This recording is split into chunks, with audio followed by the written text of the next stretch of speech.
All right. I got a microphone. I'm going to ramble for a minute here. Sometimes I look back on, well, no, I don't go and look back, but sometimes I find myself reading something that evidently I wrote some years ago. I never remember though, right? So tonight it was something that I wrote probably 20 years ago, almost exactly 20 years ago. And it was that, yes, E equals MC squared, right? Like that's true. So, but more to the point, given that E equals MC squared, right? Well, C is the square root of the ratio of E to M, then. The square root of E over M is equal to the speed of light. Huh? I hear you saying? Well, I'm saying that if E equals MC squared, then the speed of light is equal to the ratio of the amount of energy required to make a certain amount of mass. The square root of that. So while I stand here, right, it takes a certain amount of energy to produce a certain unit of mass, right? So if you take the square root of that number and you write it over here, and then you think about another dimension or another universe where it would require perhaps a little more energy to make the same given amount of mass.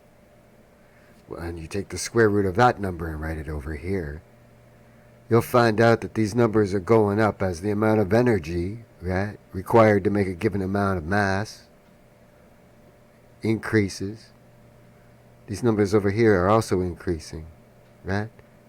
Not to the extent that you might think, because it's the square root of the situation, you understand? There's geometry involved there.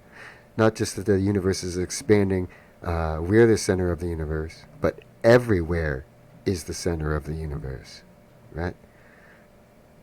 So, we can say that there are other places, perhaps, that we can't detect, because if they existed faster than the speed of light, well, we wouldn't see them, right?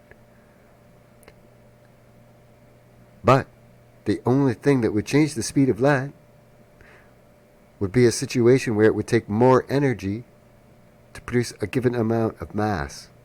Huh? That could be happening everywhere all at once. Right here. But we can't see it and we can't interact with it because it's not mass here. Right? Because the speed of light is different for that mass. You see what I'm saying? There are things here I'm moving my hands through. People, places. But it doesn't matter to me. Because here, the speed of light is a fixed number.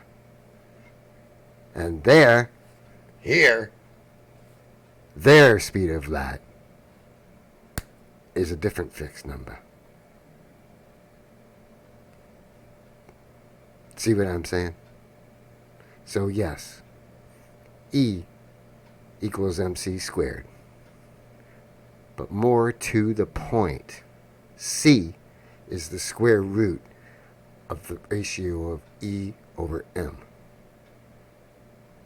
You understand? Like, I don't know why they always quote E equals MC squared. Why don't they say C is the square root of E over M? That's the part that I don't understand.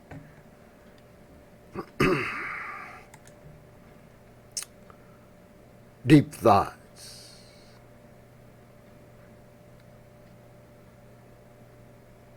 That's it. Go back to what you were doing.